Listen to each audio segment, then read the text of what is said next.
equally surprised as Bragg when Morgan decided to cross at Brandenburg. Well, the Cumberland River crossing was truly an amazing feat in itself because that was heavily guarded by Union troops at the time. By crossing the Cumberland River when it was flooded was even more of an impressive feat, and Morgan was able to do that on July 2nd with no problem. Got most of his 2,500 troops and 4 artillery pieces across the river on July 2nd. And General Henry Judah is the scapegoat of the raid. Mr. Judah was in control of that area down along the Cumberland River. He was supposed to keep Morgan from crossing the Cumberland River, but it didn't happen.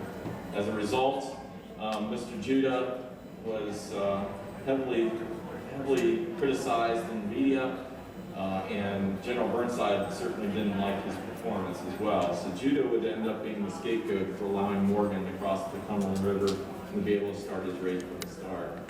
Once Morgan crossed the Cumberland River, he was officially in Union territory at that time, because most of Kentucky in 1863 was under Union control. He fought the Battle of Teb's Bend, which was a Union victory, but Morgan really didn't have to fight it. He ended up going around the Union forces there. This is the way it looks today. If you were to visit. He also fought a battle at Lebanon, Kentucky. He lost his younger brother, Tom, who was killed in the battle. Really was a great loss for Morgan, but Tom Morgan was trying to take the depot there, and he was killed while he was trying to assault the depot. And this is the site of the depot right here, in one of the commissary buildings. The building with the blue awning up there is where the heaviest fighting occurred in the Battle of Lebanon, Kentucky.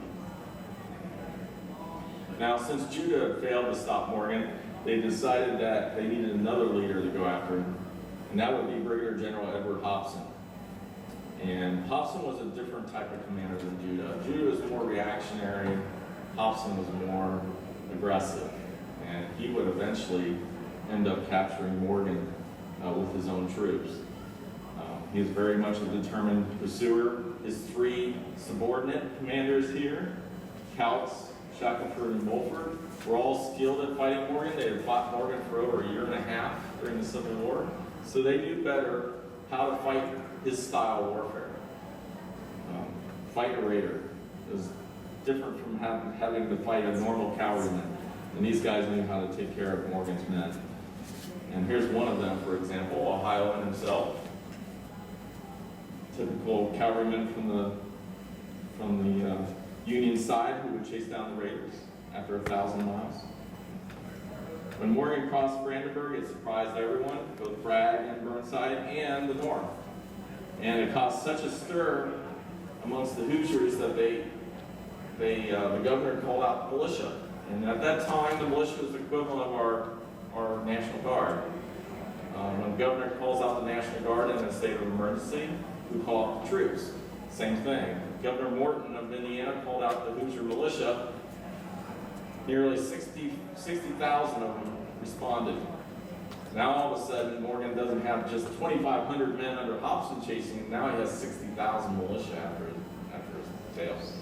So now he has close to 63,000 men chasing him. And remember, Morgan only has 2,500 men. By the time he reaches Indiana, he only has 2,100 men. So that's not good odds for Mr. Morgan. Now, Indiana's only battle occurred at Corydon, just west of Louisville. And that was an easy victory for Morgan. He was able to defeat 450 militiamen there. The battlefield you can still visit today. It's a park. And when Morgan crossed southern Indiana, he was able to get around and he was really never in great danger. Those militiamen, those 60,000 militiamen, never really engaged Morgan. Morgan was moving so fast with his cavalrymen that they couldn't catch up to him, because most of those militiamen were on foot. So he was able to make Sundon by July 12th, and that's where he stayed. In fact, this house here, just 2 miles south of Sundon, Indiana, is where he stayed. It was a schoolhouse at the time, and he slept on the floor, devising his raid around Cincinnati. Because he knew that was going to be one of his greatest barriers to get around Cincinnati. Cincinnati at the time was the 7th largest city in the United States. It had more people living there than any other northern city west of the Appalachian Mountains. Chicago at this time was a very small town compared to Cincinnati. Cincinnati was much, much larger than Chicago, much larger than St. Louis, much larger than Cleveland. Columbus was just a little cow town at the time, relatively, to Cincinnati. So Cincinnati was a huge metropolis, and with it were thousands of Union troops. To get around Cincinnati would be a great obstacle, a great barrier for Morgan's men. If they could get around Cincinnati, though, they would be free and clear to perhaps get back to the Confederacy. So the night of July 12th was restless for Morgan as he tried to figure out what to do.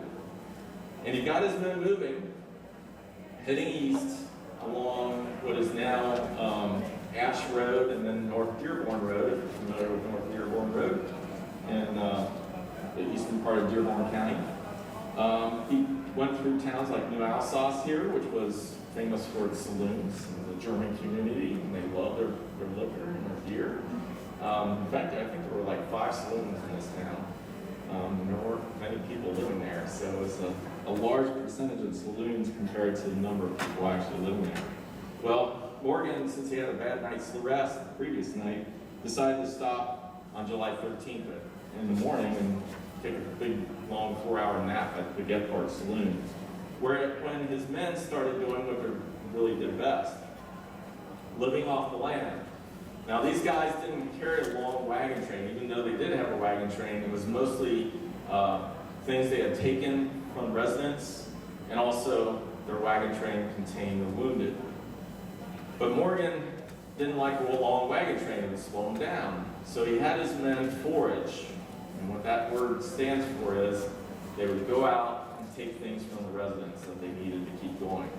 Primarily food, water, clothing, because their clothing would wear out, and sometimes, and more and often, they would take horses from the residents. Because the horses were starting to wear out. The pace of his raid, nearly 40 miles a day in the saddle, 21 hours out of 24 in the saddle. These horses were wearing out. Typical horse can only go about 20 miles at best. That's a really well-trained thoroughbred type horse, the kind you would see at the Kentucky Derby. Kentucky Derby type horse can only go about 20 miles before it needs to rest. One of the horses you see out on a farm probably can go about 10 miles before it needs rest. And when I say rest, it's not like you and I take a 15-minute break and go to the potty and get something to eat. A horse needs about 2 or 3 hours of rest, sometimes more, depending on how good it is, how strong it is. It needs to take its dump or go pee. It needs to have its food. It takes several hours for a horse to rest. That is a long time to delay a raid. So Morgan devised the system of taking horses from residents. These horses were fresh. They would take the horse and leave behind the one that was starting to break down. If they didn't do that, all their horses would break down, they would go limp, and then you couldn't use them for weeks. It takes several weeks for a horse to recover when they start breaking down. So their men started taking horses in order to stay in the saddle longer and go for longer distances. That allowed them to stay ahead of those thousands of Union troops that were chasing them. Well, Morgan entered Ohio around noon on July 13th, 1863. He was about halfway through his entire raid.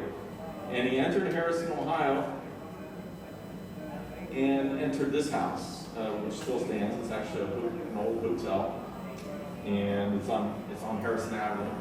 You go downtown Harrison today. Hobson would later come by about 5 hours later and use the same place as his headquarters.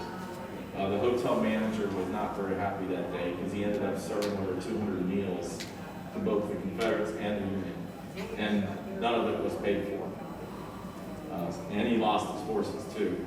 So he was not a happy dude when all that was over.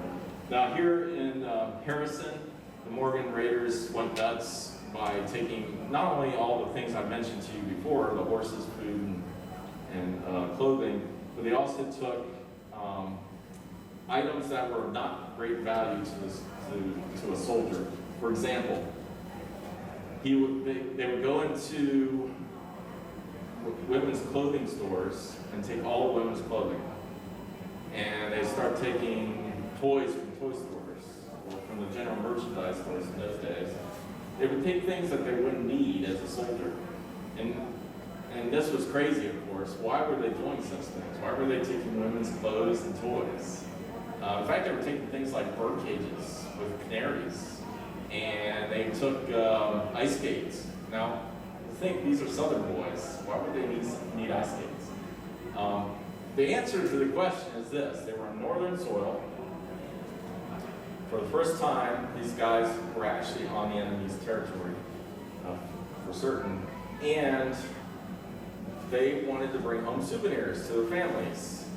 It was like someone going on a business trip and bringing home something fun for their families. Same thing. It was really the same thing. They wanted to bring home these items, like dresses, because the typical woman in those days could only afford one dress a year. Bring home a dress would be an extravagant gift for your wife or your mom. Or to bring home ice skates to your kids, because you never see ice skates in the Southern general merchandise stores. Wow, what a neat item. Or a bird cage, wow, that's something only the rich could afford. You can't afford a bird cage when you're a poor farmer. So these are items that Morgan's Raiders wanted to take back to the Confederacy with them as a souvenir of their raid and as something to give back to their family that they could not afford otherwise. But it did slow them down, and as a tactical maneuver, it was very bad because it did slow them down a lot. Now here on this map, it may be harder to read for you guys back there, but this is Morgan's route through western Hamilton County. And today we are up near probably a little east of Jones Station there. That's where Mason is today. As you can see, they went through Harrison, New Haven, New Baltimore, Swings Corner, which is Peach Grove today, Beavis, which is Northgate Mall, right here, New Burlington, recognize Forest Park area right here, Springfield, which at the time was called Springfield, but today we know as Springdale, and then over here to Glendale. And you can see also something that's common. They don't just stay on one road. These little dashed lines here are his flankers, gathering forage, gathering all those horses they need to take, gathering all that food they needed, all the clothing, the boots, shoes, their saddles, reins for their horses. Those things were wearing out when you travel 40 miles a day, 21 hours in the saddle. You get a hole in your saddle very quickly, and you get a hole in your butt too, in your clothes. You don't want a hole in your butt all day, so you get new pants. These guys were getting all that for them and bringing it back to the main line. Some of the roads you might recognize they followed: New Haven Road, Blue Rock Road, Springdale Road, Kemper Road, Mill Road, State Route 4. So they were coming in, and then the blue line represents Hobson, who was chasing them. He was about now, after Harrison, about eight hours behind Morgan and getting closer. The Shakers, the Shaker Village is one of the few remaining Shaker villages in Ohio.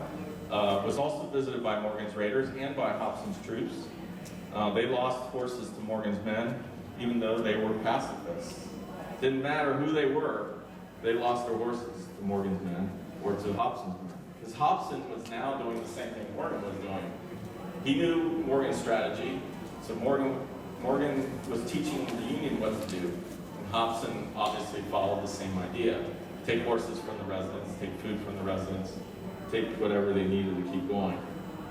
The Shakers lost property to both the rebels and the Yanks. During the night ride, which Morgan decided to do to get around Cincinnati faster, it became very difficult for the Confederates to stay in the saddle. Now remember, they usually got at least 3 hours of rest a day. This night though, the night of July 13th and 14th, they would not get any rest. Morgan told them to stay in the saddle the whole night. They would ride around northern Hamilton County without stopping. And to do that, they had to keep themselves awake. By the time they reached Springdale, they had been in the saddle from Sunman close to a whole 12 hours. And they were getting very, very tired. In fact, so much so, these men were starting to fall asleep in the saddle. And they were so badly sleep deprived because they had been doing this for several days now. They were doing it all through Indiana, and now they were doing it in Ohio.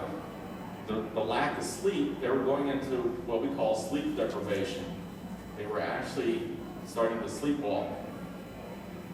At one point, these men were falling out of their saddles asleep, and they didn't even realize it when they hit the ground that they were still asleep. They literally, the only way you can wake them up is to shake them and throw water on them and get them to wake up that way. It was a very dangerous situation. Morgan was about to lose a lot of his men this way. They were falling out of the saddles. So they used their veteran knowledge and they decided to pair up. One man would hold the reins of the other person's horse while he slept for about a half hour. And the other guy led forward. And then they would take turns and switch. The other partner would wake up, hold the reins of his partner, while he took a half-hour rest. And they would do that throughout the night. And that's how they kept the men in the saddles and kept too many of them from falling off asleep in the fence corners or along the roads. In fact, by the end of this ride around Cincinnati, only 33 of those 2,000 men who were on the raid for Morgan ended up being captured later by militiamen. So that's a pretty amazing feat that only 33 men ended up falling asleep and getting captured by Union soldiers. And Mr. Petticord here, 14th Kentucky Cavalry, one of Morgan's regiments, described that night ride as one of the worst rides they ever had in their whole life. And in fact, wrote so clearly about it, and this was maybe 10 years after the war, that it stuck in his brain for 10 years after the war. It was one of the worst nights he had ever experienced in his whole lifetime. Certainly, riding around one of the largest cities of your enemy during the night must have been pretty harrowing. They continued east. You might recognize some of these roads, like Prestonville Road up there. But they took Sharon Road over to Glendale, from Glendale to Sharon. Came down through eastern part of Hamilton County here, along Glendale-Milford Road, Reading Road, Denman Road at the time, now it's called Cooper Road, into Blue Ash, and south into Deer Park, along Plainfield Pike. And then eventually they rendezvoused here at Montgomery. And that was the Montgomery rendezvous was to allow the two brigades of the division, one under Basil Duke, the other one under Johnson, to converge after they had spread out over eastern Hamilton County. Now, over eastern Hamilton County, this is where the majority of the raiding occurred in Hamilton County, because after they crossed the Glendale Railroad, which was a very important place to cross, because Burnside could put troops along that railroad at any time. But once they crossed there, they were fine. And so they would be allowed to go out and start foraging again, getting all those horses they need. And that's exactly what happened. Burnside had no idea where Morgan was during that night. He was down in the Cincinnati headquarters, barely 20 miles away, and he still had no clue where Morgan was. Morgan was moving so fast, the intelligence coming in from Confederates about the Confederate position was so poor that Burnside didn't know where to send his troops. So his natural reaction would be to keep all of his troops in Cincinnati, and he had some in Hamilton, several thousand in Hamilton. In fact, by the end of the evening, Morgan would be able to get around and evade nearly 10,000 Union troops that were positioned here in Southwest Ohio. And that's what allowed Morgan to do what he did here in the eastern part of Hamilton County, and that's spread out. Otherwise, he would have had to converge move his troops together, but he was able to evade all those Union troops and get around the city very quickly. Here's the Glendale Depot. Lightning Ellsworth, one of Morgan's troops, was very skilled at the telegraph. And the telegraph was a fairly new invention at the time of the Civil War. It was our first electronic form of communication. And Lightning Ellsworth was so good at the telegraph that he could actually mimic other telegraph operators' style. If you tap on the telegraph, it's almost like an identification of that person. Each person had a different tapping. And Ellsworth had the talent of being able to listen to that tapping style and mimic it. So he could pretend to be that person tapping out the telegraph message. Well, he got onto the telegraph at various places, like in Harrison. He was at the post office there in Harrison.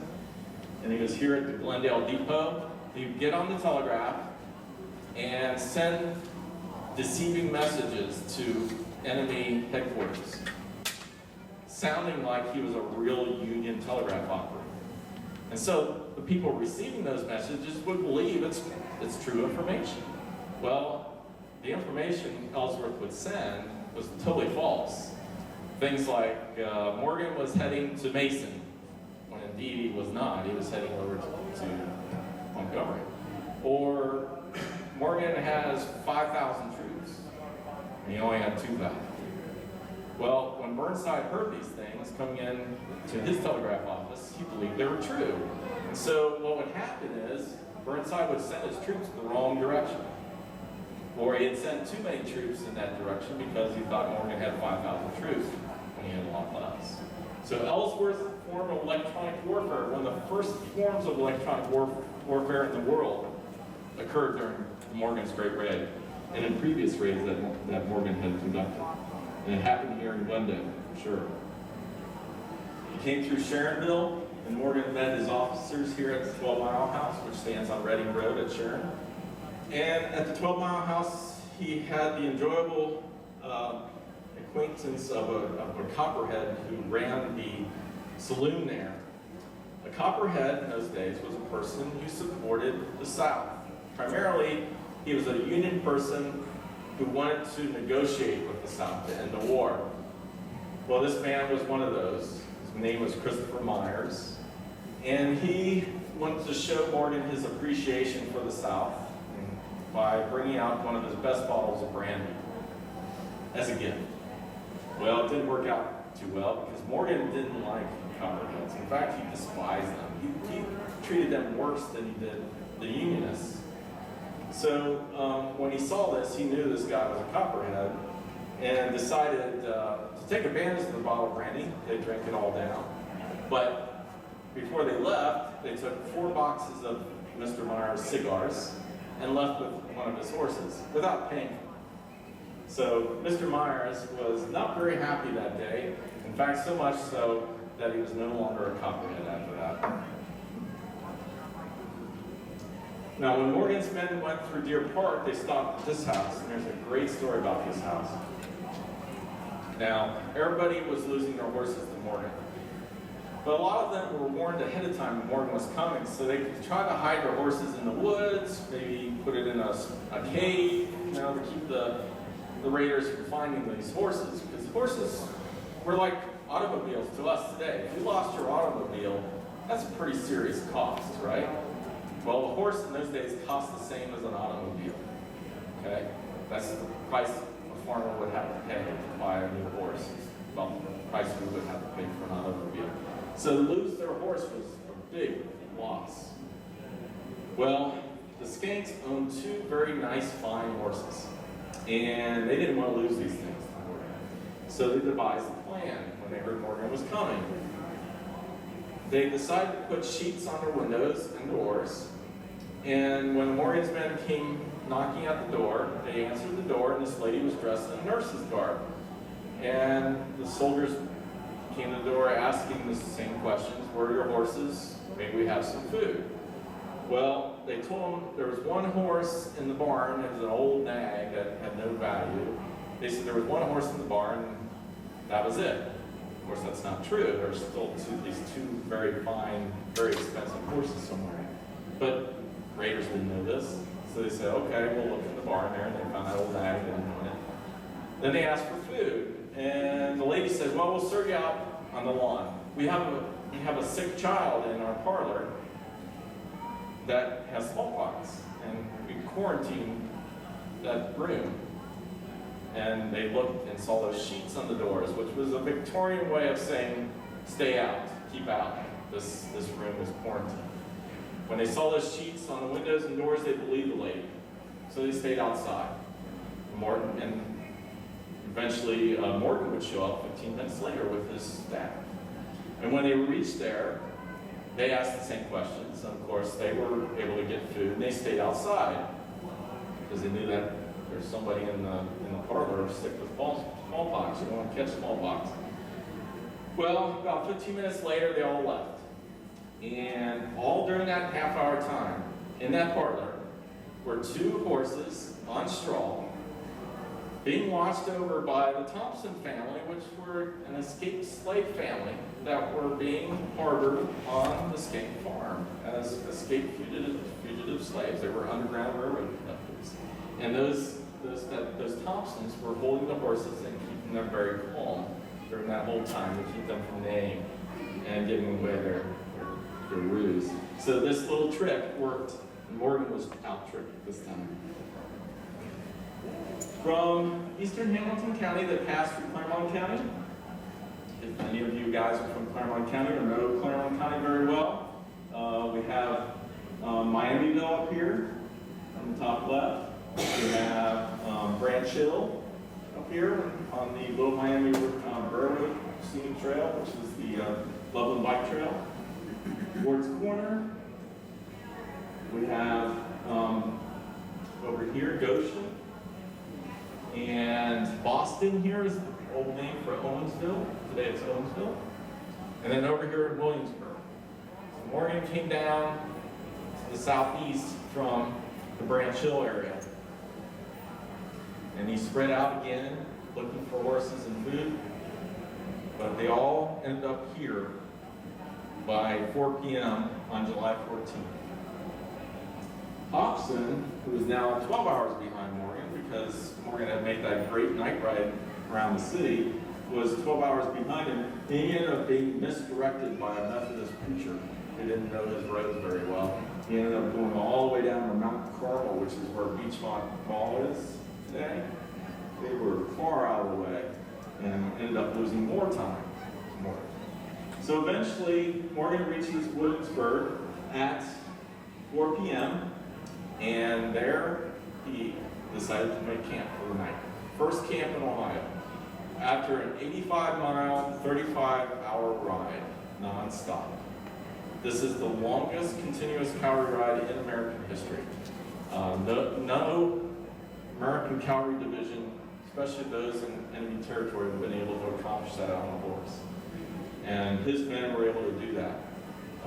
One of the feats that Morgan's raid was able to accomplish on this great raid that has never been matched. Now, Camp Dennison was also a target for Morgan.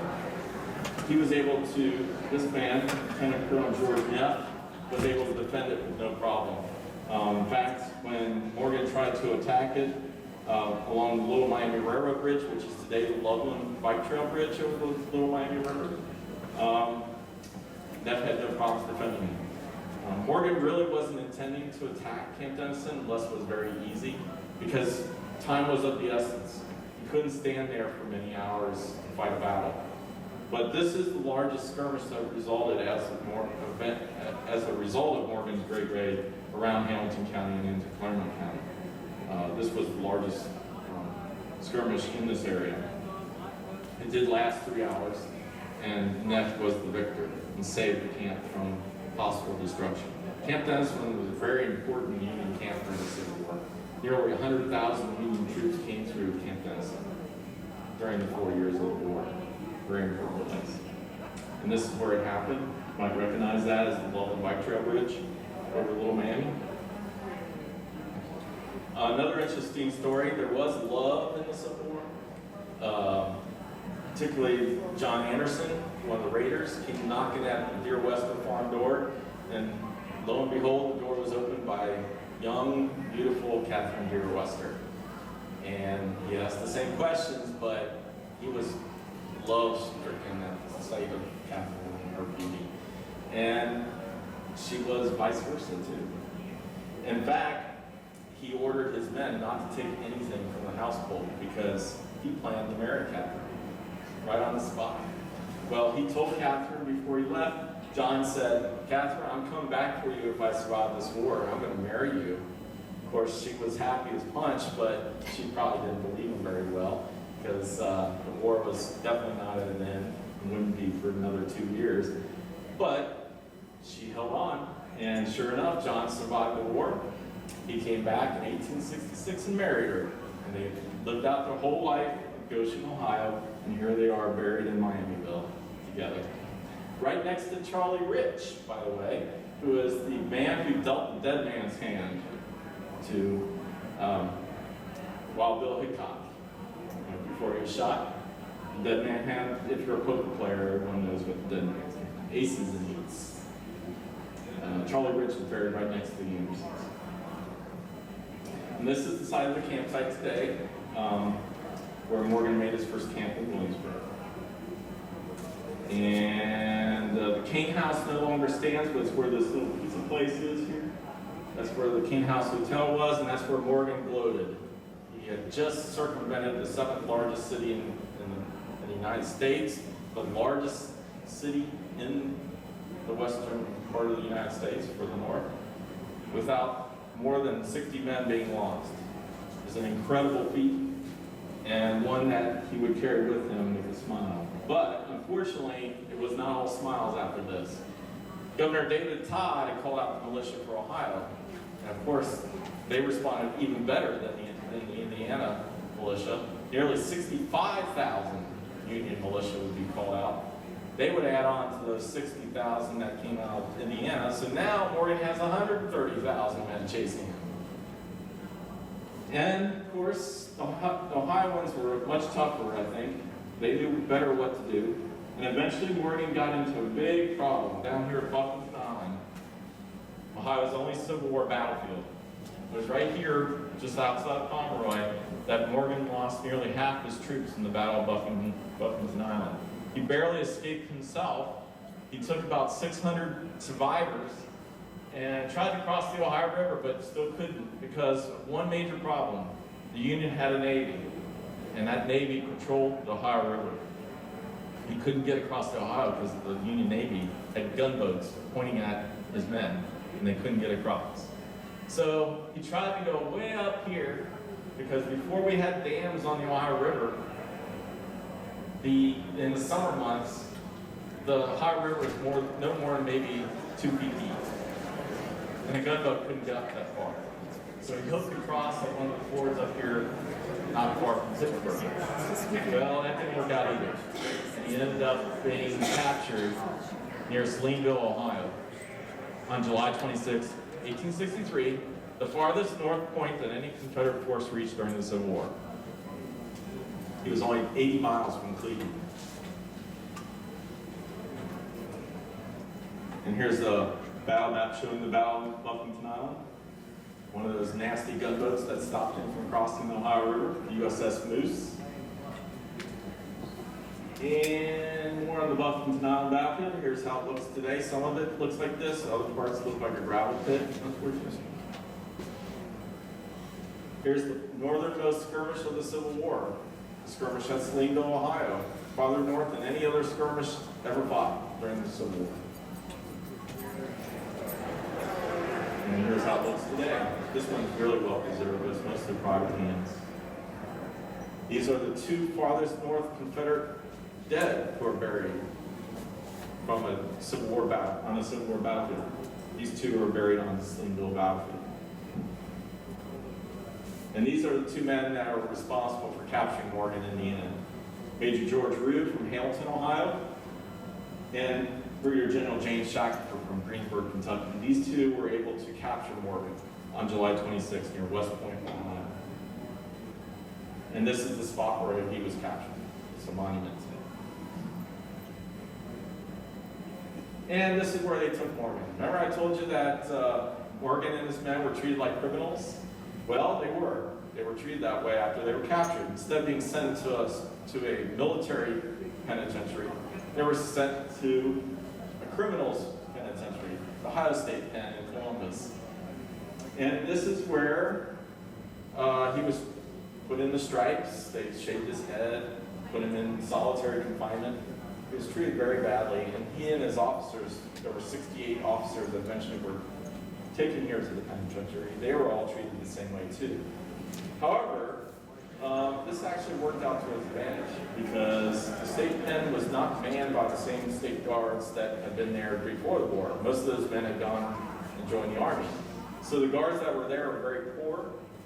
And so Morgan and 6 of his officers were able to tunnel out of the state pen through the air shaft, very much like the escape from Alcatraz, very simple.